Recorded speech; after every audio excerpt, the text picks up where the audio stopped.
I hated the stupid car. I almost kicked that dent in the door. This channel is all about owning a classic Italian sports car and using it. So today in the garage it's time to look at the underside of the car. And first of all, it's all brand new, so quite impressive.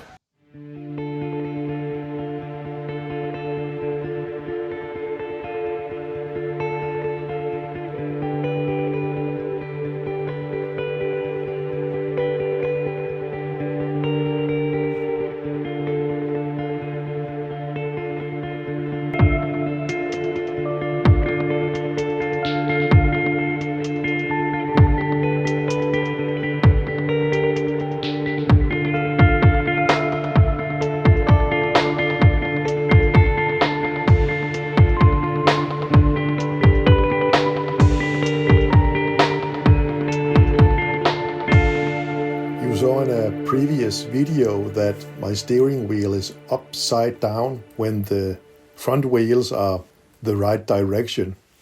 It's all adjusted with this, the pitman arm, and over here there's a dead pitman arm. The middle rod adjusts the two pitman arms in accordance with each other. Don't confuse that with a toe-in adjustment. On the left side we have this rod that actually turns the wheel. There's another one on the other side for toe-in over here. So everything is connected. And the main pitman arm here is on a spline and can be adjusted according to the steering column. This is what confused Stefan when the car was over at his place.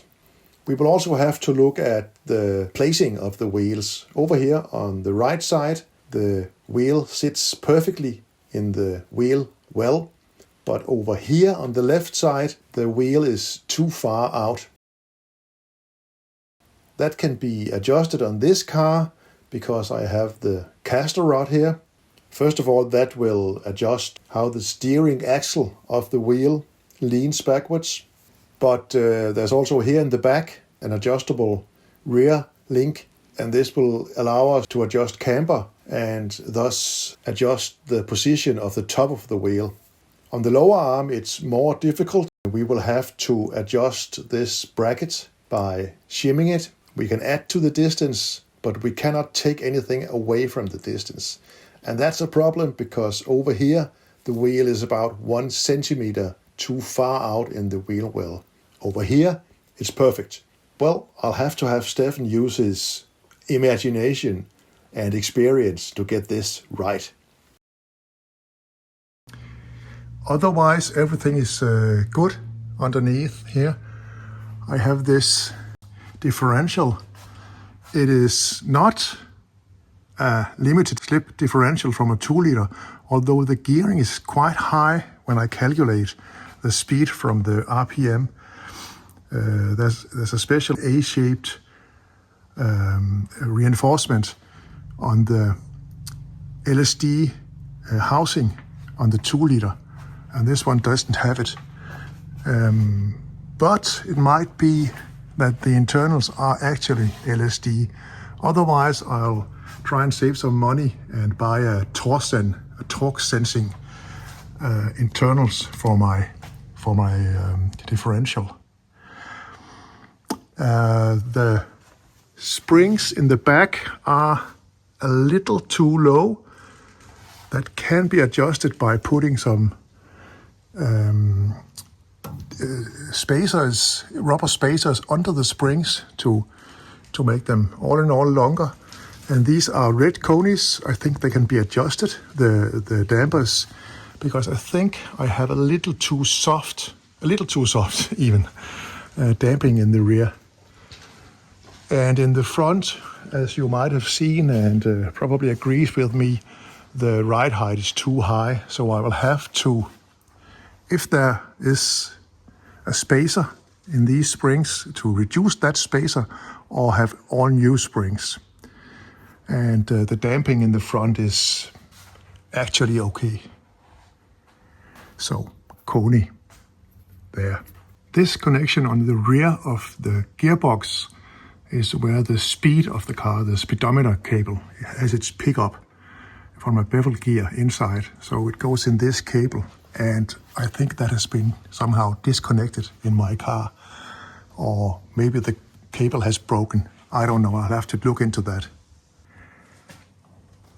And the all stainless steel exhaust collects into this pipe, and here we have a bung where I can put my O2 sensor, and I will make it a permanent installation in the car, hidden away because it's quite an ugly instrument, but it's very handy when you want to do carburetor adjustments. Whenever I drive over bumps or when I start the car with a rough idle, I get rattling clunk sounds from the exhaust. And you can see the exhaust is properly made here with reinforcements to help not get any damage. And all these assembly points here, they are up in the air. This is actually rubber mount, and there's another one here, right there. So, but none of them has broken or anything. But this one is a bit loose, and it's definitely here in the rear. I think it could be a little lower and maybe a little more distanced from over here. I'll see how much I can combine in adjusting this rubber mount. When Steffen had the car over, all these 6 bolts here were over tightened, and the threads were ruined, so we had to put helicoils in all of them. It's not exactly a very important cross member, but it connects this crossbar with this crossbar, and it is there for a reason, of course. So that was something that was found out during installation. And up here, I think it was this side, one of these 2 threads here holding the caster rod was actually also over tightened. So that also needed to be repaired with a helicoil. Quite disturbing actually for an all-new car, in inverted commas. All in all, it's been very evident to me that this is a whole other quality of car than the car I bought in 1999. That car had 20,000 kilometers on the odometer.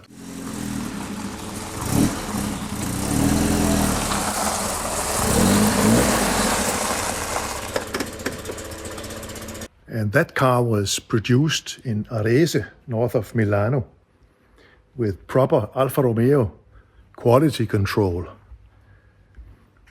And I know from my own work as a mechanical engineer, I've been building machines for many years. You need to tell the customer that it might be delayed. You need to tell the customer if it gets more expensive. Maybe trim parts are more expensive because the ones you have are bad quality. You have to tell the customer and ask him, does it matter if it's more expensive? Would you like the better quality?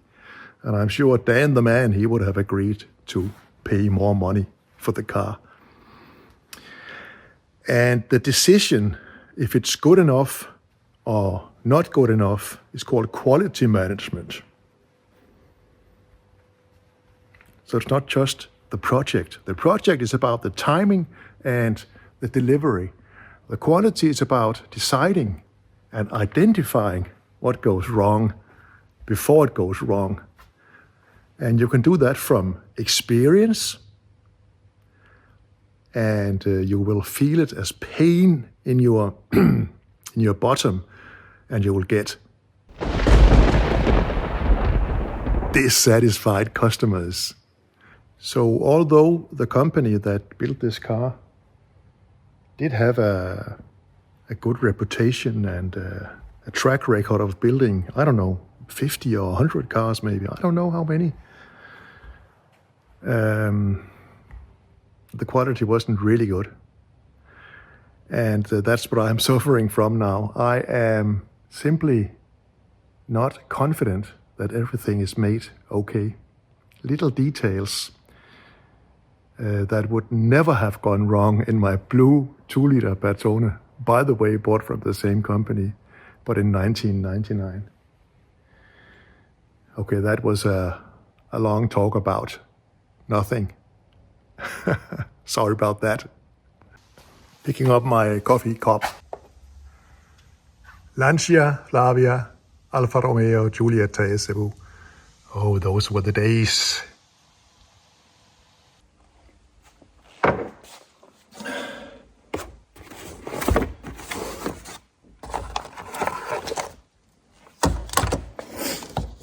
O2 sensor. And the meter. Air to fuel ratio.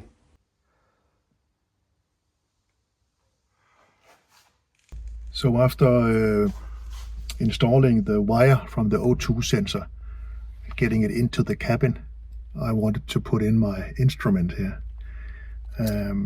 I want to put it somewhere in the vicinity of the rev counter, because revs and O2 or lambda value goes together.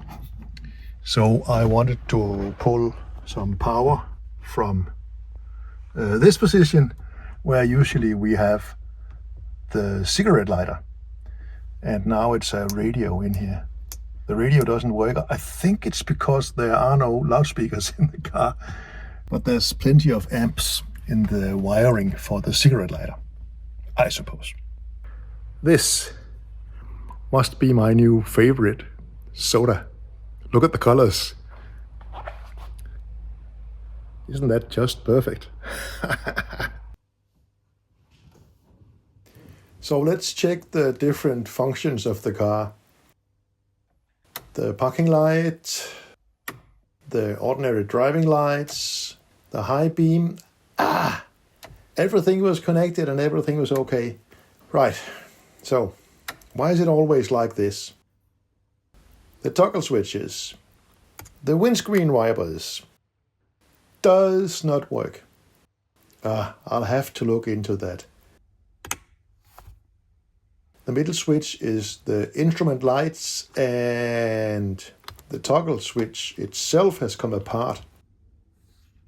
And over here we have the ventilation. That works. Oh no! Perfect.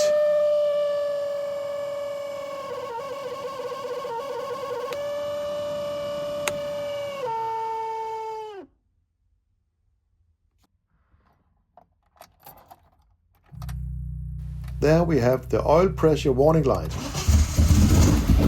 functioning, but the gauge does not work.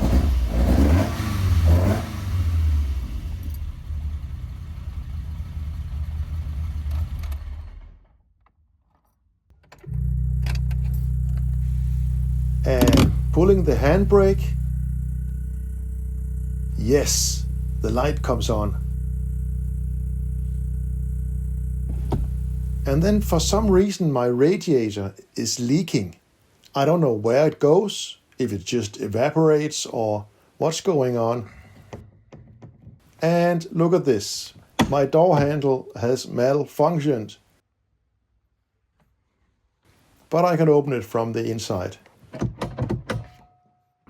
Oh yes, lots of different things to do in the garage today. I think I'll fix those door handles first. And then. It's all about that quality control, right? It's difficult. When the time comes to take things apart, it's good to have a smartphone with a camera. Like for instance, taking this door apart. These things are really a pain. I have to find these little nuts. It's M5. And it's very difficult to get a socket in here.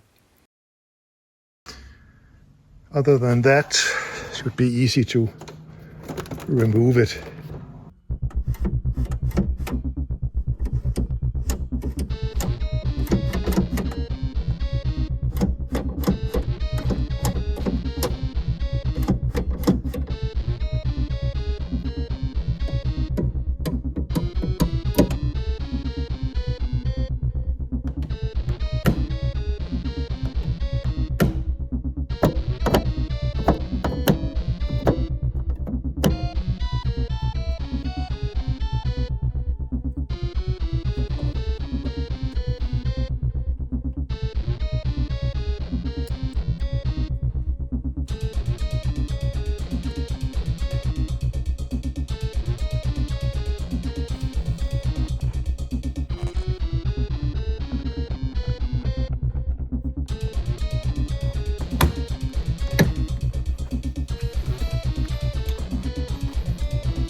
I don't want to remove the center console. I'll have to for those toggle switches. But let's take a look up behind here. This is the ignition switch, 12 volt up there. I don't know why. Maybe it's a ground problem. Could be. Damn.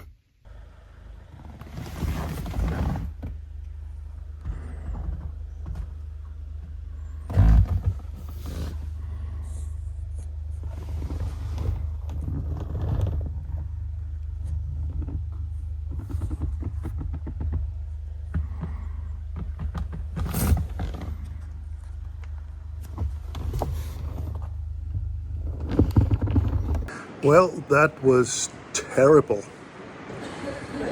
I drove home and I hated the stupid car. I almost kicked that dent in the door. But driving it, I must say I love the little green bugger. So I'm having a break and I'll continue tomorrow. More struggling. And these are the 3 toggle switches. And down here we have the 2 clocks for gas and water temperature. And that's the heater cables.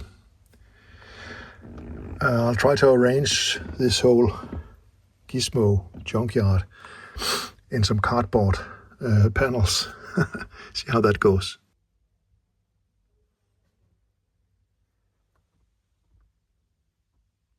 So it's time to go and see how that engine behaves.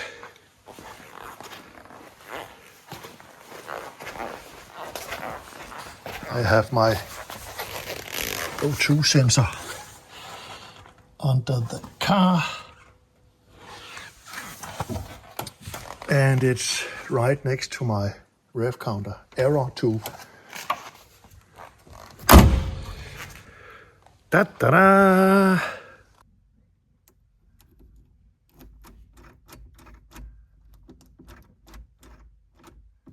No! Ah!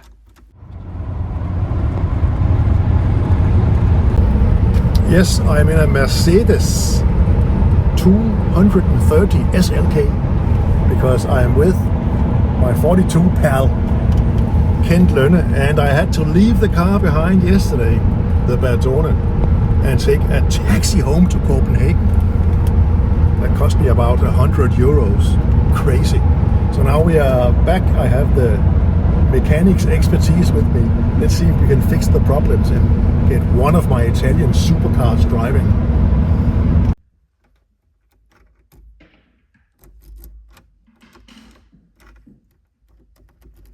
So last night I tried everything. Thin oil, WD-40, thick oil, pencil lead scrapings. Nothing worked. This is just an old key with an old lock. So I had to call Stefan, and he had the right solution.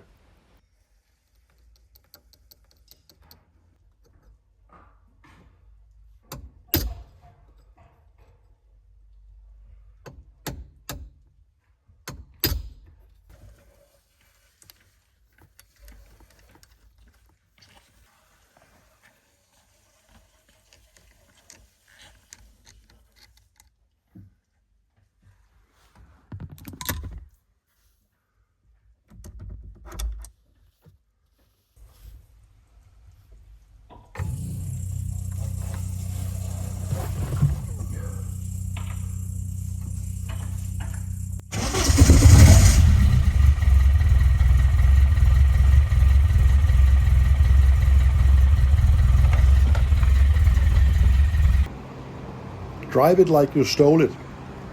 Isn't that what they say? Yes, I mean that about using your car. takes a lot of gasoline, petrol to do that. And today I'm going for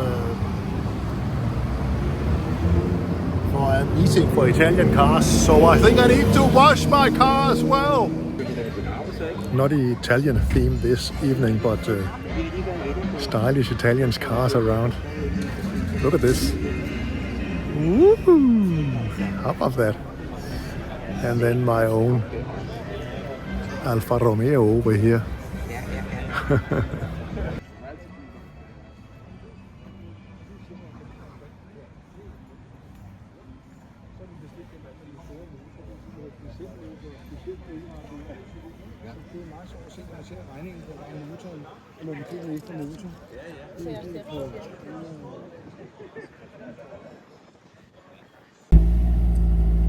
I was getting all depressed by looking at that steering wheel upside down. So I put the little steering wheel back, the Momo, just to get the logo right side up. And I'm way too rich at all RPM. And I must admit, at also wide open throttle. So there's a rich tuning for you. I'll have to fix that, of course.